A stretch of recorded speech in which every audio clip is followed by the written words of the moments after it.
ओम नमो भगवते वासुदेवाय नमः। संक्षिप्त महाभारत कथा सभा पर्व के अंतर्गत भाग 10। आज की कथा में शिशुपाल की जन्म कथा और वध, राजसूय यज्ञ की समाप्ति तथा धर्मराज युधिष्ठिर से व्यास का भविष्य कथन। भीष्म पितामह ने कहा, भीमसेन, ये शिशुपाल जब चेदीराज के वंश में पैदा हुआ तब इसके 3 नेत्र थे और 4 भुजाएं थी। पैदा होते ही ये गधों के समान रेंकने चिल्लाने लगा था। सगे संबंधी इसकी यह दशा देखकर डर गए और इसके त्याग का विचार करने लगे। माता पिता मंत्री आदि का एक ही विचार देखकर आकाशवाणी हुई, राजन, तुम्हारा यह पुत्र बड़ा श्रीमान और बली होगा।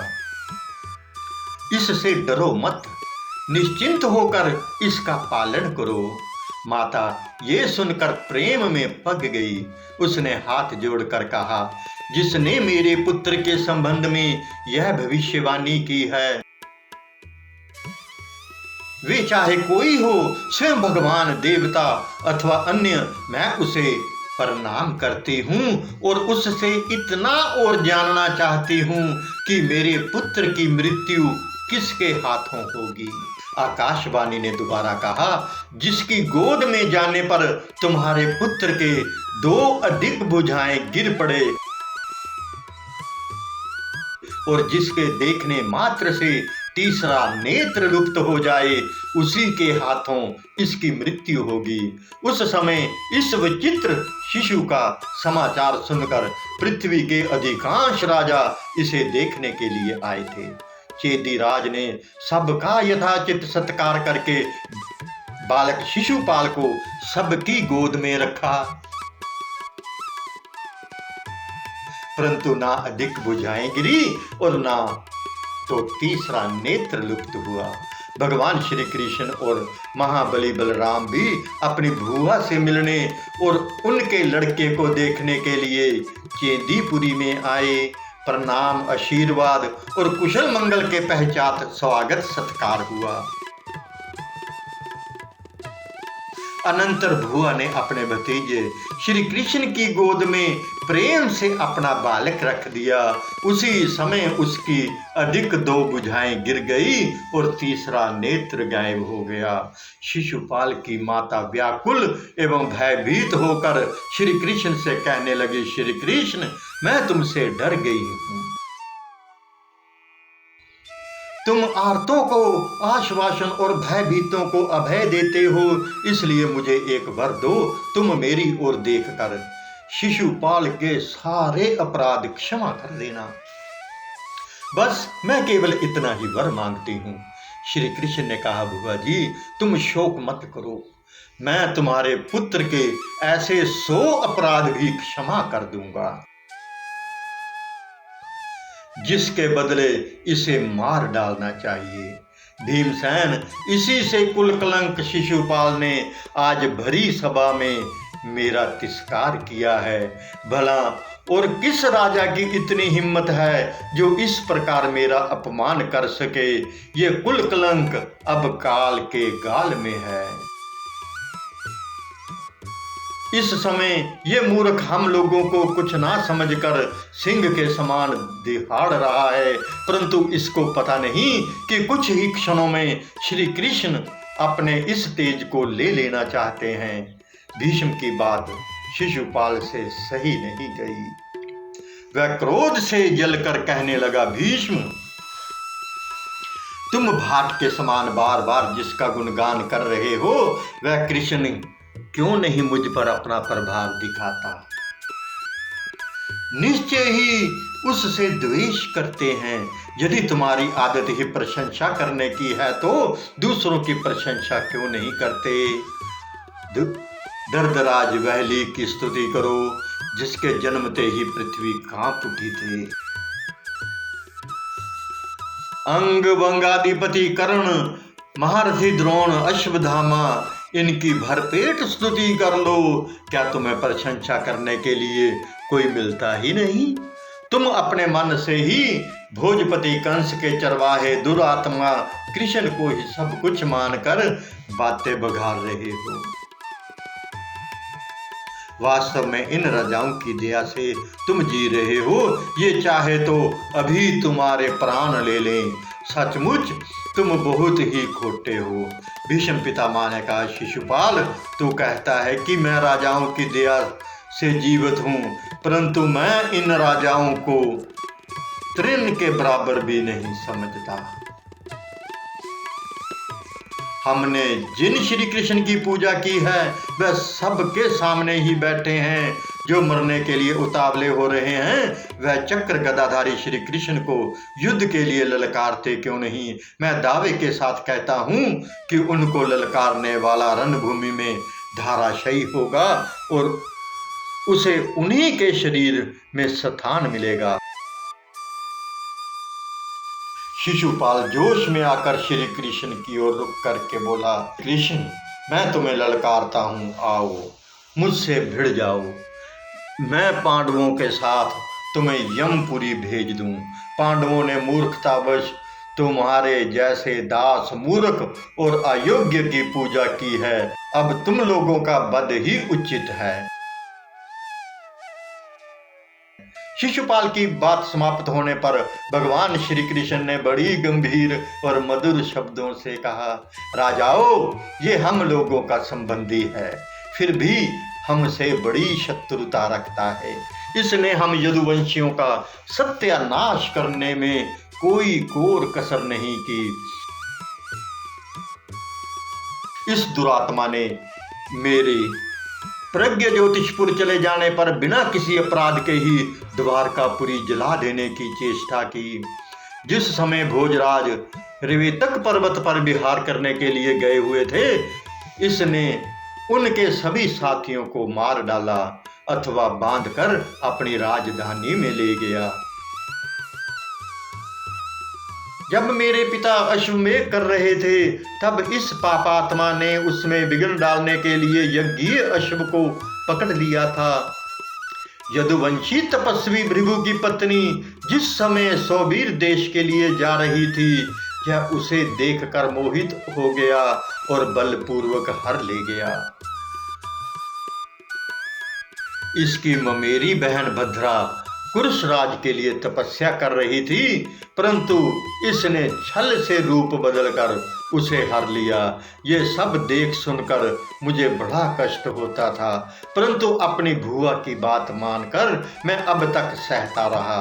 आज ये दुष्ट आप लोगों के सामने ही विद्यमान है। यहाँ इसने भरी सभा में मेरे प्रति जैसा व्यवहार किया है यह आप लोग देख ही रहे हैं। इससे आप लोग समझ सकते हैं कि आप लोगों की अनुपस्थिति में इसने क्या किया होगा। आज इसने इस आदरणीय राज समाज के बीच में घमंडवश जो दुर्व्यवहार किया है उसे मैं कदापि सहन नहीं कर सकता। भगवान श्री कृष्ण इस प्रकार कह ही रहे थे कि शिशुपाल उठकर खड़ा हो गया और ठठाकर हंसने लगा। शिशुपाल ने कहा, कृष्ण यदि तुझे 100 बार गर्ज हो तो मेरी बात सुन और सह, ना गर्ज हो तो जो चाहे कर ले। तेरे क्रोध या प्रसन्नता से ना मेरी कुछ हानि है और ना तो लाभ। जिस समय शिशुपाल इस प्रकार कह रहा था उसी समय भगवान श्री कृष्ण ने चक्र का सम्मरण किया। सम्मरण करते ना करते चक्र उनके हाथ में चमकने लगा। भगवान श्री कृष्ण ने ऊंचे स्वर से कहा, नरपतियों मैंने इसे अब तक जो क्षमा किया था उसका कारण ये था कि मैंने इसकी माता की प्रार्थना से इसके 100 अपराध क्षमा करने की बात कर ली थी। अब मेरे वचन के अनुसार संख्या पूरी हो गई, इसलिए आप लोगों के सामने ही इसका सिर धड़ से अलग किए देता हूँ। भगवान श्री कृष्ण ने ये कहकर बिना विलंब उसी चक्र से शिशुपाल का सिर काट डाला और सब लोगों के देखते देखते ही वह ब्रजविद पर्वत के समान धराशायी हो गया। उस समय राजाओं ने देखा कि शिशुपाल के शरीर से सूर्य के समान प्रकाशमान एक श्रेष्ठ ज्योति निकली। उसने जगद्विनंदन कमल लोचन भगवान श्री कृष्ण को प्रणाम किया और लोगों के देखते देखते वह उनमें समा गई। वह अद्भुत घटना देखकर उपस्थित जनता आश्चर्यचकित हो गई। सभी एक स्वर से भगवान श्री कृष्ण की प्रशंसा करने लगे। धर्मराज युधिष्ठिर की आज्ञा से भीमसेन आदि ने तत्काल उसके प्रेत संस्कार का प्रबंध किया। तदंतर राजा युधिष्ठिर ने सभी नरपतियों के साथ शिशुपाल के पुत्र का चेदी राज्य पर अभिषेक कर दिया। विषम पे जैन जी कहते हैं, जन्मजय परम प्रतापी युधिष्ठिर का यज्ञ समस्त ऐश्वर्यों से परिपूर्ण था। उसे देखकर उत्साही वीरों को बड़ी प्रसन्नता हुई। उसमें आने वाले विघ्न अपने आप शांत हो गए। सारे कर्म सुख पूर्वक हुए। धन संपत्ति आवश्यकता से अधिक आई। असंख्य मनुष्यों ने प्राणियों के खाते पीते रहने पर भी अन्न के गोदाम भरे रहे। इसका कारण ये था कि स्वयं भगवान श्री कृष्ण उसके संरक्षक थे। धर्मराज युधिष्ठिर ने बड़ी प्रसन्नता से वह यज्ञ पूर्ण किया। जब तक यज्ञ समाप्त नहीं हो गया तब तक सर्वशक्तिमान शारंग चक्र गदाधारी भगवान श्री कृष्ण उसकी रक्षा में तत्पर रहे। जब धर्मराज युधिष्ठिर यज्ञ में अभृत स्नान कर चुके तब सभी राजाओं ने उनके पास आकर कहा, धर्मज्ञ सम्राट, यह बड़े सौभाग्य की बात है कि आपका यज्ञ निर्विघ्न समाप्त हो गया। आपने सम्राट पद प्राप्त करके अजमीर वंशी राजाओं का यश उज्जवल किया है। राजेंद्र, इस यज्ञ के द्वारा महान धर्मानुष्ठान संपन्न हुआ। इस यज्ञ में हम लोगों का भी सब प्रकार से अतिथि सत्कार हुआ है। किसी प्रकार की त्रुटि नहीं हुई। आज्ञा दीजिए, अब हम लोग अपनी अपनी राजधानी में जाएं। धर्मराज ने उनकी प्रार्थना स्वीकार करके उन्हें सीमा तक पहुंचा आने के लिए भाइयों को नियुक्त किया और कहा, अच्छा पधारिए, आप लोगों का मंगल हो। भीमसेन, अर्जुन आदि ने बड़े भाई की आज्ञा से प्रत्येक राजा को सत्कार पूर्वक विदा किया। जब सब राजा और ब्राह्मण वहां से पधार गए तब भगवान श्री कृष्ण ने धर्मराज युधिष्ठिर से कहा, राजेंद्र, बड़े सौभाग्य की बात है कि आपका राज सूर्य महायज्ञ सकुशल समाप्त हुआ है। अब मैं द्वारका जाने के लिए आपकी आज्ञा चाहता हूँ। धर्मराज ने कहा, नंद गोविंद, ये यज्ञ तो केवल आपके अनुग्रह से ही पूरा हुआ है। ये आपकी कृपा का ही प्रत्यक्ष फल है कि सब राजाओं ने मेरी अधीनता स्वीकार करके कर दिया और स्वयं इस यज्ञ में उपस्थित हुए। सच्चिदानंद स्वरूप श्री कृष्ण मेरी वाणी आपको जानने के लिए कैसे कहे। आपके बिना मुझे एक क्षण के लिए भी कहीं आनंद नहीं मिलता, परंतु करूं क्या, लाचारी है। आपको द्वारका भी तो जाना ही पड़ेगा। तदंतर भगवान श्री कृष्ण धर्मराज को साथ लेकर अपनी भुआ कुंती के पास गए और बड़ी प्रसन्नता से बोले, बुआ जी, आपके पुत्रों ने सम्राट का पद प्राप्त कर लिया। इनका मनोरथ पूरा हो गया। धन संपत्ति भी बहुत अधिक मिल गई। अब आप प्रसन्नता से रहिए। मैं आपकी आज्ञा लेकर द्वारका जाना चाहता हूँ। इस प्रकार सुभद्रा और द्रौपदी को भी प्रसन्न कर भगवान श्री कृष्ण महल से बाहर आए। स्नान जप आदि करके ब्राह्मणों से स्वास्थ्य वाचन कराया। इसी समय दारुक मेघ के समान श्याम वर्ण रथ सजा कर ले आया। उधार शिरोमणि भगवान श्री कृष्ण गरुड़ ध्वज रथ के पास पिधारे, परिदक्षिणा की और उस पर सवार हो गए। रथ रवाना हुआ। धर्मराज युधिष्ठिर अपने छोटे भाइयों के साथ पैदल ही रथ के पीछे पीछे चलने लगे। कमल नयन भगवान श्री कृष्ण ने क्षण भर रथ रोककर धर्मराज से कहा,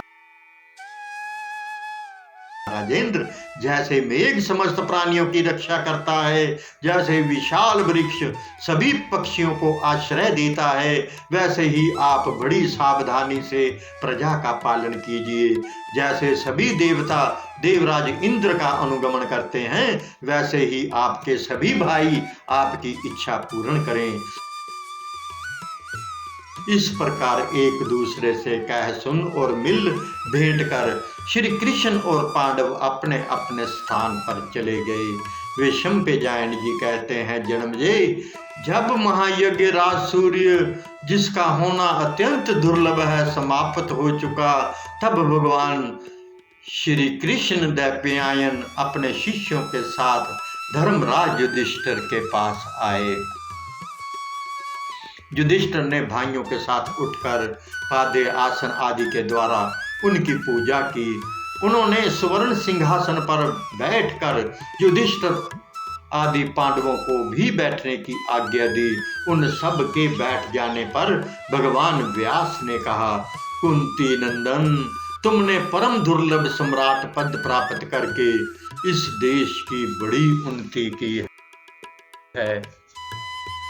ये बड़े सौभाग्य की बात है कि तुम्हारे जैसे सतपुत्र से कुरुवंश की कीर्ति बढ़ गई। इस यज्ञ में मेरा भी खूब सत्कार हुआ। अब मैं तुमसे जाने की अनुमति चाहता हूँ। धर्मराज ने हाथ जोड़कर पितामह व्यास का चरण स्पर्श किया और कहा, भगवान, मुझे एक बात का संशय है,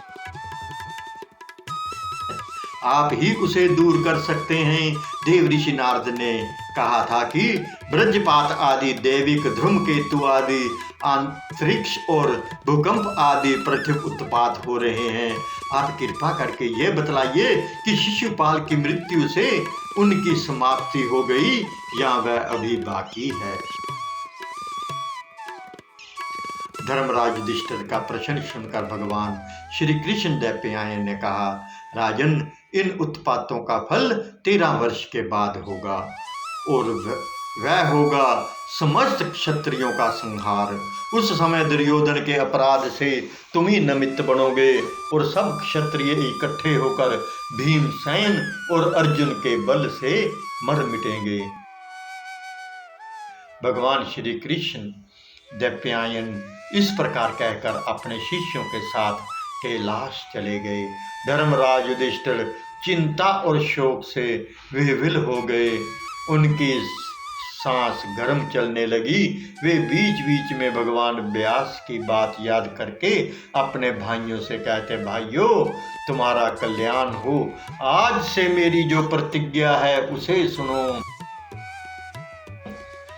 अब मैं 13 वर्ष जीकर ही क्या करूंगा? यदि जीना ही है तो आज से मैं किसी के प्रति कड़वी बात नहीं कहूंगा।